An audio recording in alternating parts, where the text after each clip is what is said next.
Finally, let's go ahead and move on to our last segment then. We're going to be talking a little bit about the best free agents available for the Chicago Bears. Reese and I both have 3. You know, there's not a whole bunch of fancy names out there to start off, but Reese, I'll hand you the mic. Yeah, so to start out with, you know, free agents, I think I'll just start out the, I guess, a little more unexciting stuff straight up with Mitchell Schwartz, the former right tackle for the Kansas City Chiefs. Only played about 6 games last year, has had some injury issues, so that's kind of the ultimate caveat here when you're thinking about why wouldn't you want to pick him up. And I'd say, you know, maybe you're looking at probably about, you know, if he gets 1 to 2 years, you know, 1 year maybe like 12.5 to like 13, and 2 years maybe getting like 24 or 25 million. So not the cheapest player out there, but you know, if we're anticipating that he's playing at the caliber that we know he can play, then it'd definitely be a great add along that offensive line to get a tackle of his caliber. And there's someone that's done a lot of top work for Kansas City in the past, and you know, we kind of saw how that all blew up when you know, they didn't have him and Fisher and when it mattered the most. Yeah, no, I think that Schwartz can definitely be a good option available there. I think that if you combine him, I think that they will stick with Ifedi for the time being, but it would be nice to see Schwartz take over that right tackle position, keep Ifedi as kind of a swing tackle, and then at that left tackle position, maybe target someone in the draft to develop behind Charles Leno. And that could really transform the offensive line. Do you know how old Schwartz is? He's getting close to 30, right? He's probably like 30. I don't have an exact age. One second, I can punch it in real quick. Yeah, let's see. I think he's probably like 30, 32 maybe.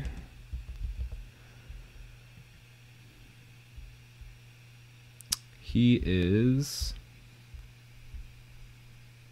31 years old. Okay, yeah, so he's 31. You know, he's still young enough that he could have a couple years in the tank if he can get over this injury bug. You know, the Bears, honestly, it's funny because comparing them back to where we were with John Fox, our injuries are really not that bad anymore. Back when it was with John Fox, it was like the whole team got injured, and it was really due to the Bears' massive investment in not only their facility but also changing out their training staff. And they went out and they found one of the best training staffs available. I think it was actually the training staff for Washington State, and they just brought over almost the entire staff. And since then, we've done pretty well on injuries. So yeah, I would be excited for Mitchell Schwartz. All right, guys, really quickly before we continue with the show, we have to let you know that this podcast is supported by Manscaped, who is the best in men's below-the-waist grooming. Manscaped offers precision-engineered tools for your family jewels, and they obsess over their technology developments. They're trusted by over 2 million men worldwide, and we have an exclusive offer code for our listeners, 20% off plus free shipping using code BEARNECESSITIES, no space, at manscaped.com. Manscaped sent both Reese and I over a bunch of their tools and formulations from their Perfect Package 3.0. And guys, Manscaped is a great company. They wanted us to wait until we try the products to give you guys our honest opinion, and it is a very good product. They have no-nick technology and a little LED light, which helps you get the job done a little bit easier. Both Reese and I have really enjoyed the Lawnmower 3.0 so far, and we're looking forward to trying a lot of their other products. The underwear that they sent us in the box too has been spectacular, and if you guys are into athletics or, you know, go to the gym frequently, highly recommend those as well. And guys, really quickly, if you use the same razor on your face as below the waist, guys, that's a little bit nasty. Try to pick up something specifically engineered for that below the waist region with the Lawnmower 3.0. Get 20% off and free shipping with the code BEARNECESSITIES at manscaped.com. That's 20% off and free shipping using code BEARNECESSITIES at manscaped.com. Make sure you check how to spell that in the description. That's going to support the podcast tremendously. Unlock your confidence and always use the right tools for the job with Manscaped. Yeah, and the next player that I had was Antonio Brown. So a little bit of a, I guess, a controversial pick there, but I think someone that he's not completely out of the game yet. And I don't think that it'd take all too much to bring someone like him in. A lot of teams really just kind of want to stay away from the headache. And trust me, the Bears 100% probably would too. I don't think this is probably a very high likelihood. But I think it would certainly be something to consider. Because think about what he could bring to this Bears receiving core. I guess Mooney maybe has a couple characteristics that are similar to him, but he'd really bring kind of just a whole new dynamic into how the Bears could approach the passing game in general. I agree, but I worry how he would be on a team that's, heading into week 3 and, maybe 1-2. Like once things start looking bad, I'm going to be looking at Antonio Brown. Fair point. As someone that might lash out a little bit, especially after coming out for that Super Bowl run. I know that he ended up sticking with the Buccaneers, even though he had a couple stops at other locations that didn't work out well. I'm pretty sure when he was with the Raiders, he got in like a massive fight because he refused to wear, he only wanted to wear an old helmet, and I can't remember the exact story, but he essentially spray painted his old Steelers helmet and tried to wear that one. So with Antonio Brown, you definitely open yourselves up to a couple of headaches, as some might say. And I just don't know if necessarily that'll be the right thing for where this franchise is at right now. But if he's still on the free agent market by week 4 rolls around and we're 4-0, man, all right, you convinced me. I'm ready to sign Antonio Brown to take us over the edge. But yeah, I'll give 2 of my first guys. I have Alejandro Villanueva. He's a above average left tackle with the Steelers. He was last year. He's getting up there in age. He's probably like 32-ish. But I think it could be a good change of scenery, especially if you get rid of Massey, or if you just add him in addition to Charles Leno Jr. And if you throw Charles Leno Jr. over to that right tackle position, I think having 2, Charles Leno Jr. I think would be an above average. Actually, I think he'd be a really good right tackle just based on his skill set. And I think Alejandro Villanueva would be, again, above average left tackle. So that could completely remake the line, really give you strength on both edges. And then hopefully we see, I'm forgetting his name, but our new center, Mustafa. Yeah. Hopefully we see him take a step forward as well. And then my second name was Dede Westbrook. He's someone who I think he tore his Achilles. He had a pretty gruesome injury last year. But in 2019, he was a good player. He was a productive player, and I think he's someone that could add some depth to this wide receiver core. Maybe even fill in for Anthony Miller. I forgot his name. Anthony Miller. I think he's going to be traded. Maybe not at this point, because it doesn't seem like the Bears are probably getting too much interest in him. But it just, unfortunately, Anthony Miller has had a quick fall from fame, and I think a lot of it has to do with his discipline. And a lot of people say that it's because he doesn't really grasp the playbook, and he kind of does his own thing out there on the field. So, sad to see Anthony Miller fall from fame, but it seems like we're going to be searching for a replacement for him. Yeah, and with Dede Westbrook, I think that he's someone that people forget kind of how high a lot of people were when he first came out of college. And, being on that Jacksonville team, it kind of blows. You got to think about who's been trying to throw him the ball the whole time.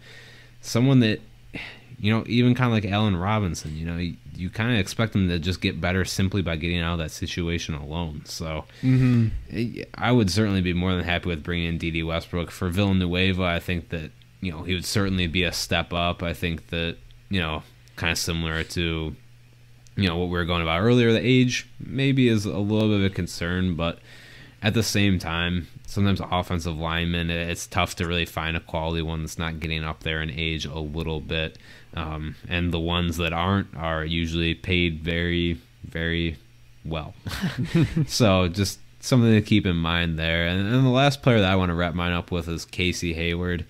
I went back and forth on this one a little bit because I was like, I don't know, for Desai's system, don't know if he's the perfect ad because he's not the most physical corner in the world, but someone that just has a natural ability to read the ball and read the quarterback's eyes. And I kind of just went with my gut instinct and be like, well, I feel like he's a good add to almost any defense. And, thinking about Trufant, maybe if that doesn't work out too well, you have someone like Jalen Johnson, who I do think brings a certain sense of physicality. He's still not the most physical corner, but you have Eddie Jackson. As far as our strong safety position, I mean, like Tashawn Gibson's technically a free agent, so I don't think the plan is really to bring him back. Doesn't seem like it right now, so we don't know who we'll have at that position. But a Casey Hayward, Jalen Johnson, cornerback tandem doesn't sound too bad to me. Yeah, that would definitely be nice. I think another guy you could potentially add is Richard Sherman. I think he's still available, right? Yeah, he is. Yeah, there were some rumors that he might return to Seattle, but it appears that that's not going to be the case. I think he'd also do a really good job with a Vic Fangio type scheme, and he doesn't seem like he's lost a step. I think that you could get him on a pretty good, valuable contract, and then hey, maybe you have Desmond Trufant as the primary backup or something like that, and that's another guy to throw out there. My last guy is Jadeveon Clowney. I think Clowney has bounced around, getting a couple one-year deals every single year. And the main reason why I'm concerned with Jadeveon Clowney about potentially bringing him in has less to do with what he could provide this year, more so what he could provide in future years. He's 28, and guys like Khalil Mack, he's getting a little older, but more so Robert Quinn, he's not going to be here past next year likely.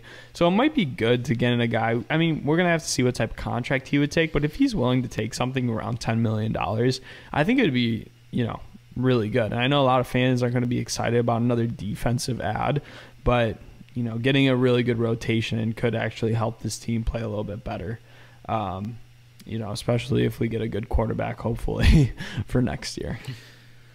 Yeah, and adding to the rotation certainly would be good. I think we've been calling for Clowney so many times when he's been a free agent in the past. He's never come here, so I really just don't think it's going to happen. Probably not. But it's not a high likelihood at all. It would be a decent ad. I don't think I'd really be too as excited as you would be about it, to be completely honest. Yeah, I would just hope that he would be able to develop a little bit more, I guess, when he comes here. Learn a little bit from Khalil Mack. I think that's been everyone's hope, and he's never delivered. Yeah, I mean, Seattle traded picks for him. I think they traded like a second or a third round pick for him and then let him go the following season. So you're right with that, and you kind of wonder with guys that bounce around. But hey, maybe as time keeps ticking, his price is going to come down more and down more. So you never know how low it can get. Yeah, no, that's very true, and we'll kind of just like everything else this offseason, have to wait and see how it all plays out. It's really been an interesting and intriguing free agent market so far. Heading into the draft only really kind of spices things up. And yeah, I mean, I think we've already reiterated how excited we are to just keep covering this moving forward. Anything else you want to add in, Austin? No, I just want to say thank you guys so much. Thank you for leaving us continuous rating reviews. If you guys are listening now, especially, I mean, if you're listening to the end of our podcast, that's amazing. We appreciate you guys. Go you. Yeah, honestly, I mean, this is going on an hour and 18 minutes at this point. So we really appreciate it. Please, if you go on our YouTube, leave us comments on YouTube. Please leave us a rating and review in the bottom of Apple Podcasts. It literally helps us out so much. It seems like we get an increase of like 10% viewership every time we get like a new review. So we'd really appreciate that. And yeah, guys, just bear down. Let's hope that we can make something out of this draft, and have a good rest of your week and get ready for draft season.